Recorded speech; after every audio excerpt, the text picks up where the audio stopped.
बिहार में अवैध मस्जिद और अवैध मदरसों की बाढ़ हो गई, जो आंतरिक सुरक्षा केवल बिहार के लिए नहीं बल्कि देश के लिए खतरा पैदा कर रहा है। वोट की लालच में नीतीश जी बहुत हो गया। 20 साल होते होते बिहार के लोगों के धन और धर्म भी खतरे में पड़ जाएंगे। धर्म खतरे में, धन खतरे में, मदरसे में विज्ञान की पढ़ाई। 20 साल बाद बिहार में क्या होने वाला है, गिरिराज सिंह आज बता रहे हैं, जगा रहे हैं, डरा भी रहे हैं। क्या वाकई बिहार में मदरसे सबसे बड़ा चैलेंज बन गए हैं? क्या बिहार में मदरसों में ब्रेन वॉश हो रहा है? क्या वाकई में जो गिरिराज सिंह चेता रहे हैं वो इतनी बड़ी चुनौती है? इसका जवाब किसी नेता के बयान से नहीं मिल सकता। इसके लिए जहां पर आरोप लगा वहां से सच जानना होगा, उन इलाकों में मदरसों तक पहुंचना होगा जिन पर सीधा इल्जाम लगाया जा रहा है। साथ ही ये भी समझना होगा कि मदरसों में ऐसी कौन सी पढ़ाई हो रही है जिस पर लोग सवाल उठा रहे हैं। वहां विज्ञान की प्रयोगशाला खोलने की सलाह दी जा रही है। गिरिराज सिंह के दावों में कितनी सच्चाई है? इन्हीं सवालों के साथ हमारी टीम उन इलाकों तक पहुंची, उन अवैध मदरसों में पहुंची जिन पर सवाल उठते हैं। गिरिराज सिंह ने बिहार में अवैध मदरसों को लेकर जो सवाल उठाया उसकी पड़ताल करने हम कई मदरसों में पहुंचे। मेरे पीछे एक ये मदरसा आप देख पा रहे होंगे, ये मदरसा है और इसे भी सरकारी फंडिंग नहीं होता, यानी कि सरकारी मान्यता इसको राज्य सरकार की तरफ से नहीं है। बावजूद ये मदरसा यहाँ पर चल रहा है। प्राइवेट जो सहयोग है, जो लोग सहयोग करते हैं इसमें ज़कात या इस तरह के चीज़ों से फंडिंग होती है और उसी के आधार पर ये इस तरह के मदरसे चलते हैं। और यहाँ भी सरकार की तरफ से इस तरह का कोई जो कह सकते हैं लाभ इन मदरसों को नहीं दिया जाता है, लेकिन बावजूद ये मदरसे चल रहे हैं। इसमें बच्चे जो हैं वो बड़ी संख्या में पढ़ते हैं और अभी भी इस मदरसे में बहुत से बच्चे मौजूद हैं।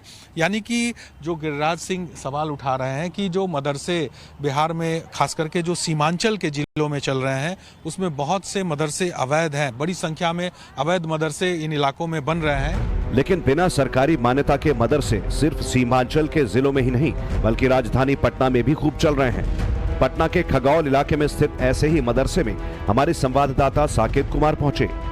वहां पढ़ाई के नाम पर बच्चों को सिर्फ धार्मिक ग्रंथ कुरान की पढ़ाई कराई जा रही थी। वहां के मौलवी ने हमारे संवाददाता को बताया कि इस मदरसे को सरकारी मान्यता नहीं है।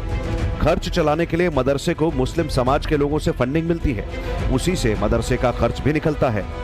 अभी हम मौजूद हैं पटना के खगौल के एक मदरसे में और यहाँ पर आप देखिए जो बच्चे हैं वो यहाँ पर पढ़ाई में लगे हुए हैं। जो मदरसे में पढ़ाई है वो यहाँ पर चल रही है। तमाम बच्चे आप देख पा रहे हैं जो पढ़ाई कर रहे हैं। मौलवी साहब हैं जो कि इन बच्चों को तालीम दे रहे हैं। यहाँ पर छोटे छोटे बच्चे हैं, हर आयु वर्ग के बच्चे यहाँ पर पढ़ाई कर रहे हैं।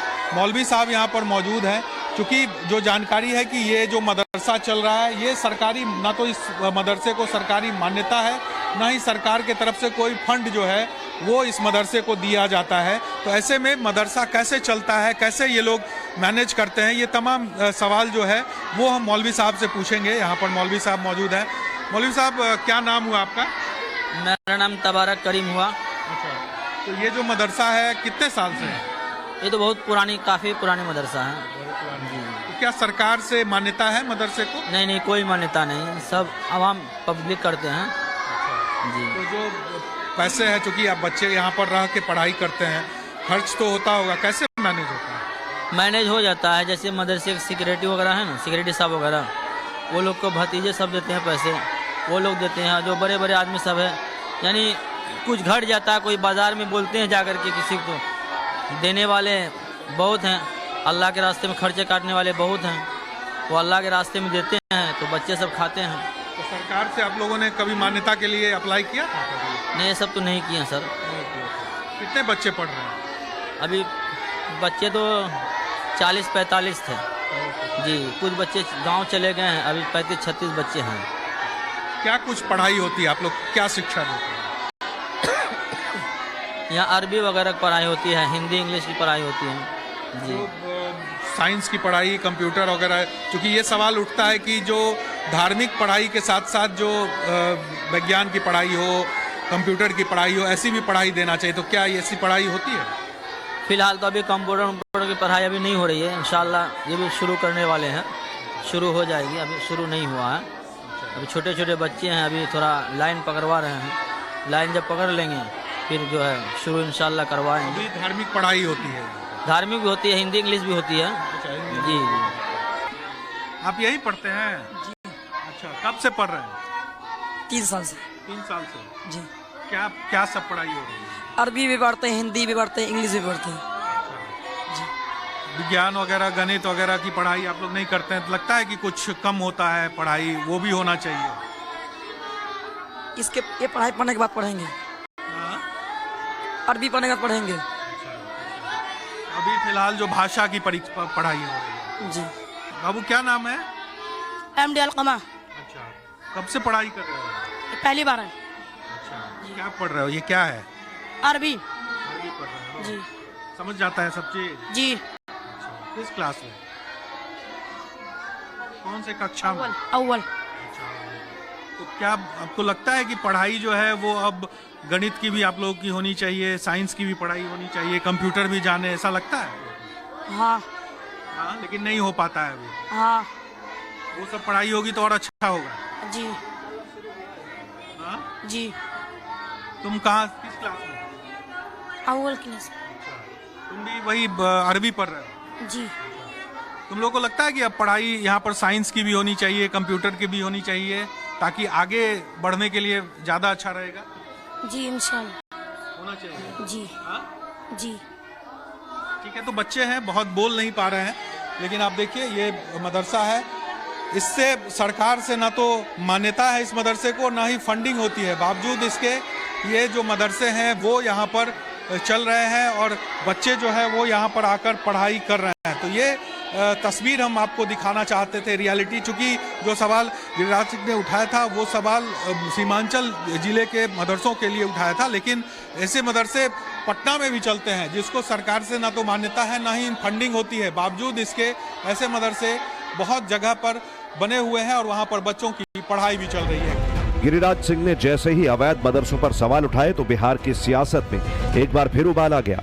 अवैध मदरसों को लेकर दिए बयान के बाद सत्ता पक्ष से लेकर कांग्रेस तक ने गिरिराज सिंह सहित बीजेपी को कटघरे में खड़ा करना शुरू कर दिया। उनको लिस्ट भेजना चाहिए केंद्र सरकार से, वैसे मदरसों का नंबर जब उनको पता है, इसका मतलब उन लोगों ने सर्वे कराया होगा, तो केंद्र सरकार को लिस्ट भेजना चाहिए।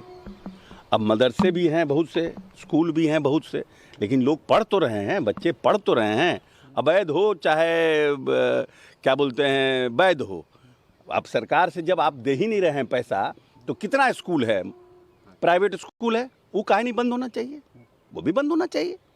जो अवैध प्राइवेट स्कूल है उनको भी बंद करिए, जो डीओ से यहाँ रजिस्टर्ड नहीं है उनको भी बंद करिए। सामाजिक और सांप्रदायिक माहौल खराब करने की बात होती है। बिहार सरकार सबको साथ लेके चलती है। नीतीश कुमार का ट्रैक रिकॉर्ड जनता के बीच में है 18 साल के कामकाज का, और वो सबको साथ लेके चले हैं।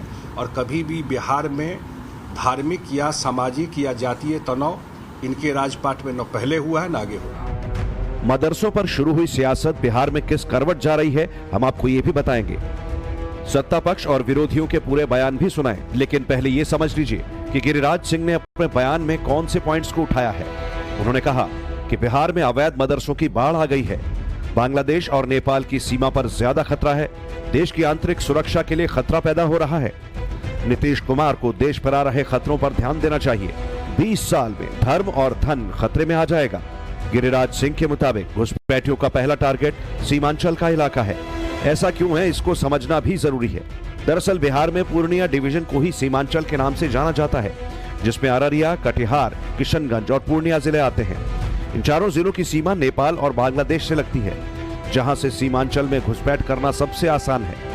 इसके साथ ही सीमांचल की सबसे बड़ी खासियत यह है कि ये इलाका भारत को 7 पूर्वी राज्यों से भी जोड़ता है।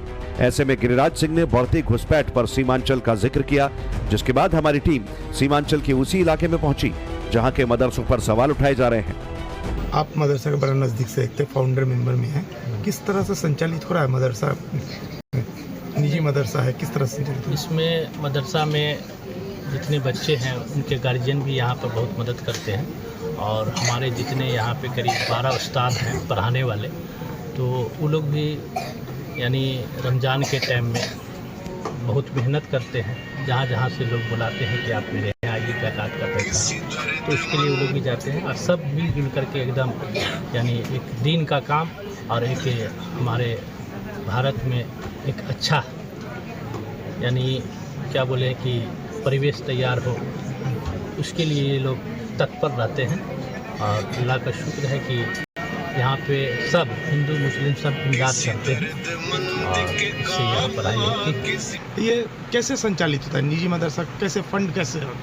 सब लोग देते हैं, कोई 100 टका, कोई 1000 रुपये, जिसको जितना बन पड़ता है वो देता है, उसी के मार्फत चलता है।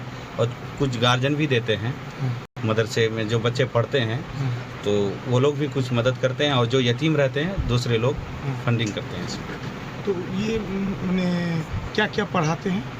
यहाँ पढ़ाई कुरान की तालीम होती है और साथ साथ हिंदी, इंग्लिश, मैथ्स, फिजिक्स वो सब की भी पढ़ाई होती है। अल्हम्दुलिल्लाह 4-5 क्लास तक की पढ़ाई यहाँ होती है साथ में। कहाँ से बच्चे हैं जी? बच्चा कहाँ का है? अररिया, पूर्णिया, दरभंगा के भी हैं और भागलपुर के भी हैं, और ज़्यादातर बच्चे कटिहार के हैं, अतराफ के। नेपाल, बांग्लादेश से भी है कोई? नहीं, ऐसा कुछ नहीं। अच्छा, ये जो चर्चा होता है आप लोग को पता है राजनीतिक स्तर पर कि यहाँ ब्रेन वॉश होता है इस तरह की? नहीं, ऐसा तो हम लोग कुछ जानते ही नहीं। हम लोग तो यही जानते हैं कि सही शिक्षा देना है, बच्चों को आगे बनाना है, हम भारत को भी आगे बढ़ाना है। तो कैसे बनेगा? हम एक दूसरे का हेल्प करने वाले बने, मदद करने वाले बने।